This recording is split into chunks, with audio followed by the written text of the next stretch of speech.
Attention all Americans, we are anonymous. In early December of 2012, a crazy person in Connecticut went to a school and killed 20 school children and a number of adults. The attack in a theater in Colorado was the act of a crazy person. There are always some crazy people, and there are already laws in place making it illegal for them to obtain or to use them. It is illegal to take a firearm into a school or a theater. It is illegal to kill people, yet these laws did not stop these events because criminals do not obey the law. Only law-abiding citizens obey the law, and the law-abiding citizens are not the problem. Connecticut is the fourth highest gun control state in the country, and it's very hard to get a gun. Chicago and New York have the highest crime rates, and each has had total gun bans for years, yet gun violence increased.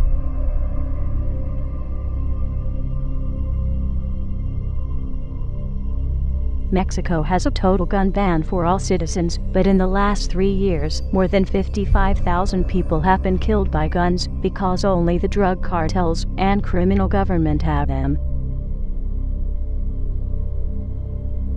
Throughout history, authoritarian governments have used gun violence as an excuse to take people's firearms and control their population. This is exactly what Adolf Hitler did to disarm the German people, and look at the atrocities his administration did.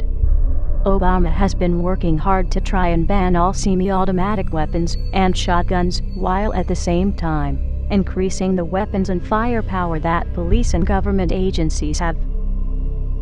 Within minutes of the Connecticut shootings, politicians were on the state-run media saying it was time to get rid of the guns, and they will be talking about it for weeks to come. The Obama administration and his government-funded media have been promoting this idea for months.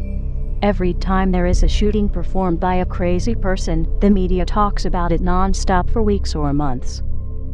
But when there is an illegal or unlawful shooting by police that does not fit Obama's agenda, the story is barely mentioned, such as some of the following cases. August 2nd, 2012. Travis Carter was shot in the head while handcuffed in a patrol car in police custody. Police claim he hid the gun and shot himself, even though he already told his girlfriend they would go to a movie when he got out.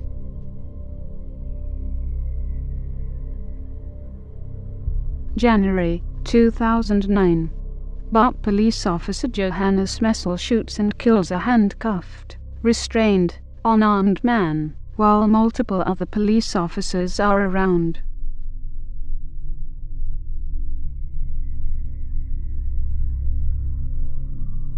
August 2012. A man at the Empire State Building has killed a co-worker, and the police showed up and unleashed a hail of gunfire at the man, killing him, and the police bullets also injured many pedestrians.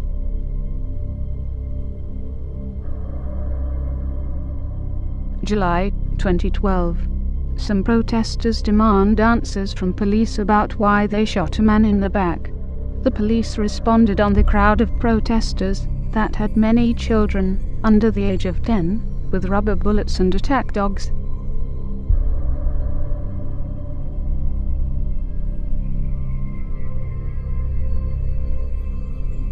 These stories got barely a whimper out of the press, and certainly did not get the coverage of several weeks, even though they are just as newsworthy. In addition, are the other major violent crimes where firearms were not even used. August 2007, Connecticut. In a home invasion, a wife and 2 children were murdered. The wife and youngest daughter were also victims of sexual assault. Only the husband survived, and he was badly beaten.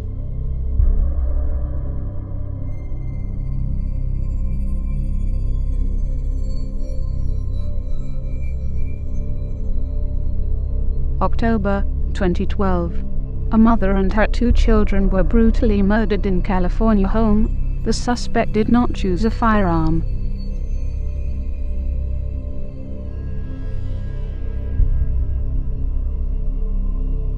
October 2012. Two children were found stabbed to death when their mother returned home. The suspect was the children's nanny.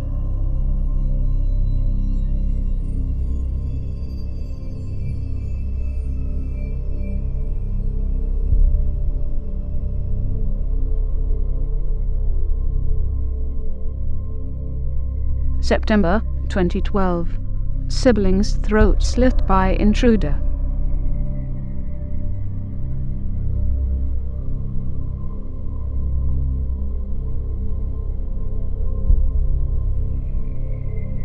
The press also hardly mentions the cases where guns were used by law-abiding citizens to save lives to avoid being raped or killed. October 2012. 12-year-old Oklahoma girl shoots home intruder to protect herself after she tried to evade them.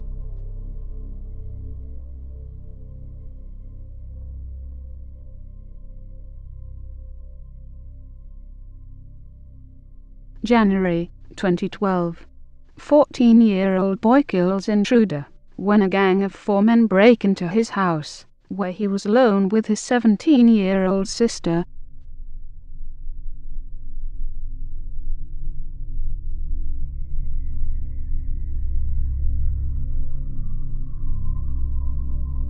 Many would have you believe that guns are the cause of violence, but that is like saying fat people are obese because they have forks and spoons.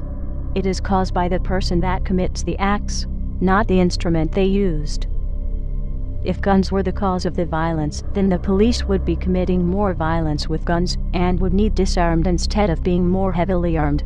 And the military and National Guard should never be used to perform law enforcement duties.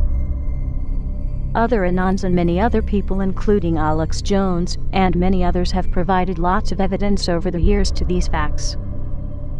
It has been known, predicted by many for several months, and in some cases years, that Mr. Obama's intentions are to confiscate all firearms, or at least as much as he can, to make it easier to usher in a fascist police state, to establish a one-world government, and under a one-world currency system. It was a tragedy in Connecticut, where the school children were murdered by a crazy person, and, as we have demonstrated in this video, there are countless cases where the press did not report on it as much, because it was not on a political agenda. How dare Mr. Obama soil their memories, and who they were, and are, by using this and other events for his own purpose. Guns have been used to save lives, and could have been used to save other people.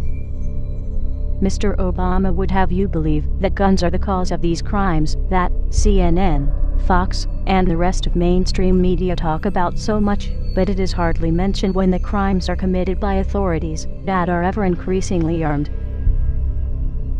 Mr. Obama will tell you he needs to get guns out of the hands of criminals, but he will be taking them out of the hands of law-abiding citizens, while the criminals will still have them, and will have other means of inflicting harm. The law-abiding citizen will be helpless. Those that were saved by guns will become victims. And those that could have been saved by guns will have that history repeated, as others end up raped and murdered.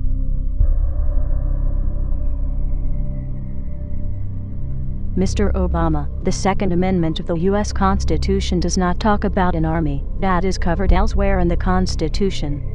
It does talk about a well-regulated militia, which is made up of civilians with their own weapons. The Second Amendment of the U.S. Constitution does not talk about protecting government or government resources, but it does talk about being necessary for the security of the free state. The Second Amendment of the U.S. Constitution does not say a single word about hunting or sport, but it does say, "The people's right to keep and bear arms shall not be infringed." To the American people, as many laws have been banning firearms in cities such as Chicago, New York, and Washington, D.C., have been implemented, and, as the courts get them, they are now being overthrown as unconstitutional. Even if they were not ruled on, they are an infringement to your Second Amendment rights, and you have no obligation to obey it, and the courts have no obligation to enforce it. No one is bound to obey an unconstitutional law, and no courts are bound to enforce it. Mr. Obama, as the chief law enforcement officer of the country, you are responsible for the conduct of those under your command. There will be no further tolerance of any of the following: any act to infringe on any of the Bill of Rights, as identified in the U.S. Constitution. Any act to seize or locate any firearms or ammunition. Any act to control the ownership of firearms or ammunition. Any act to control the manufacturing or sales of firearms or ammunition. Any act to document ownership, purchases, or attempts to purchase firearms or ammunition. Any act to deploy or stage for deployment any military forces or government employees or agents thereof, for the purpose of asserting control over the population, or the rights of the people, or the states, as defined in the U.S. Constitution, such as would be used in martial law. Any act to write, form, negotiate, enter into, or comply with any international treaty that would or could do any of the points mentioned previously. Read versus Covert 354 U.S. 1, 1957. Treaties do not confer powers not authorized by Constitution.